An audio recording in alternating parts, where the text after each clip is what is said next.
Welcome, everybody, to another episode of Politics with Flo. I am your host, Flo, and today's episode is regarding freedom of speech. And this came up because recently there was a huge scandal regarding Jimmy Kimmel and the violation of freedom of speech. If you believe that, right? There was a lot of folks on my feed who were, just upset about the situation. And I'm thinking to myself, this is not the first time this has happened, right? Sure enough, it hasn't. This is not the first time. Folks in this country truly believe that we have freedom of speech. And as we saw, in the Charlie Kirk situation, freedom of speech does not mean freedom of consequence, right? Again, that is a very hard situation. That's a very to the extreme where somebody takes your life away. This has happened throughout the history of the United States, right? So it's not new. It's not new, and I think it really is an illusion, right? That freedom of speech is present when the person is not a threat and when the situation doesn't call for it, right?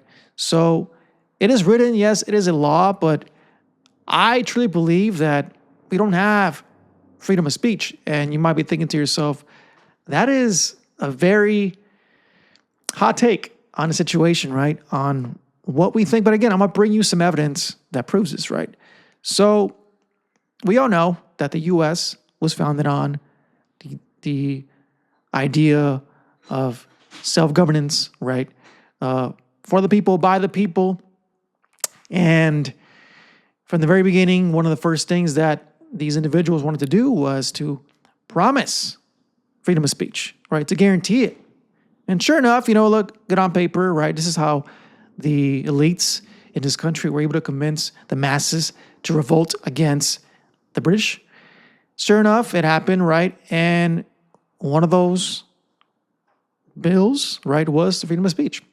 However, the country became independent 7 years after it declared independence in 1783. And in 1798, so what is that, 15 years after the country became a nation, you already had the violation of the freedom of speech. And this is known as the Sedition Act, right? So I'm going to give you a little bit of background on this, right? So this essentially criminalized any speech that was critical of the government. So you might be thinking to yourself, wait, this is the exact opposite of what the freedom of speech right guarantees, right? But think about this.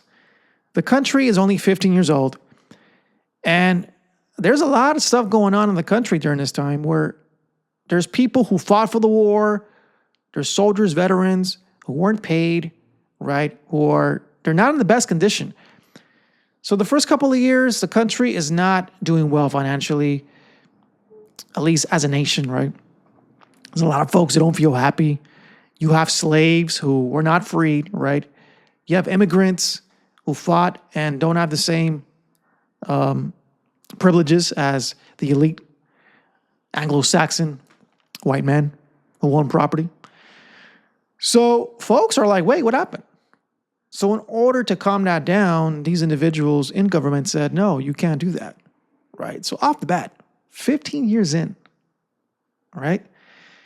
And this would continue to happen throughout the history of the United States, of America. But another time where the freedom of speech was questioned or was, I guess, violated to some extent was during the First World War of 1917. And this is known as the Espionage Act of 1917. Essentially, anybody who was promoting any type of speech that was critical, again, of the government, in particular against the military, because there was a lot of folks who did not want to go to war for obvious reasons, right? But anybody who was producing anything that was anti-war, right, could be criminalized, could go to jail, right? So this is not the first time we have seen this.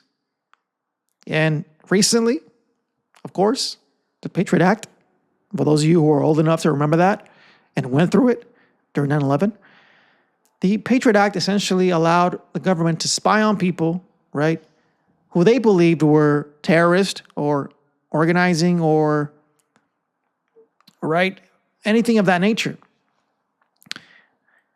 And yes, it included at first immigrants, right, or people who were essentially from the Middle East, but anybody who was a little too critical of the Bush administration became a target during this time. So when I see things like, oh, Jimmy Kimmel, he's being banned from saying whatever he was saying, right? It's not new. And I know that, again, liberals in particular and leftists, those folks who do not like Trump, again, I am not a Trump supporter. Let me just make that very clear before you make any assumptions. But this is not significant to him. This is not unique to him. This is the American way of doing things. The United States of America, right, is infamous for this with its own people. And not just brown folk, black folk, right? Anybody who pushes against the agenda, anybody who has pushed against the narrative, anybody who has pushed against the elite, right? Historically, when people have organized against the elite, what have they done? They've done multiple things to divide, right? One of the first things that, this is before the U.S. was a nation, that the elite did is create the concept of racism. And you're probably thinking, wait, how do you create that concept, right? Well, if you didn't know, during the early years of the colonial period of the Americas, you had both black and white slaves. Now, whites were not considered slaves technically, but they were indentured servants, and they were essentially in the same type of status, right? Well, folks gathered up, and they fought back, and what do? The elites began to create subdivisions between blacks and whites in America. And this is where the concept of race really took off, and black individuals in this country began to have less freedoms, less privileges. I mean, if they had any at the time, pretty much none, right? But those folks who were at the bottom with them, they gave them the privilege of whiteness. So it started there, right? So this is not significant. This is not unique to just people of color. It has affected everybody in the nation in the history of the U.S. Anytime there has been any kind of movement against the power structure, this happens, right? So this is my belief, based on the information that I have gathered, that I've read, right? You know, both the Republican and Democratic parties work for corporate America. Let's not, pretend like we don't know this. And if you don't know this, now you do, right? That's not a secret. At this point, we all know this. And every 4 years, you have one party who becomes a little more dominant than the other, right? Right now, we're under the Republican regime. The Republicans will push the limits as much as they can, as much as they can get away with. And the Democrats, what they'll do is, pander to people, but still, feed the needs of corporate America. That's not changing. So the elites know this, and they will use these two parties to divide the population in the United States. Right now, again, the dominant party is Republicans, the MAGA party, right? So you'll have this constant fight every 4 years to, one, take away the focus of the elites, and two, to continue the power structure, to continue the status quo. And if things get a little too intense, and people realize this is when the government steps in and says, no, you can't do that. You can't say that.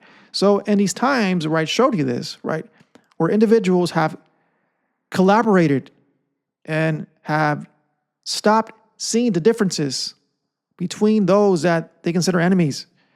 This is what the government does and what it's done. So the Jimmy Kimmel situation, again, is not new. And I know that he was allowed to come back, or he's going to come back, but it's not news, right? But I wanted to do this episode just to let you know that this is the American playbook. It's not new. And it will continue to be like this, I believe, right? Especially for those who are so tied to their party. They're so just, the other side is the evil one, right? Reflect on that. Think about that. Think about that as you push narratives, as you share information with people, right? Read the history of this country, and you'll realize that this is not unique to this president. He is exercising all of the powers that he has, and he has zero compassion. That's what makes him different. Previous administration was not as inflammatory, right? Was not as direct, but believe it, things were still happening. It's not different, right? So, all I wanted to say, right? Considering what I said last week, or not last week, or whenever I said it, I just really, really wanted to share this because I've been reading a lot, and this is something that I came up across, and these things in particular, right, really stood out to me. And I'm like, wow, like this just confirms, right, what I already knew. Anywho, on that note, this is Flo. On to the next one. Peace out.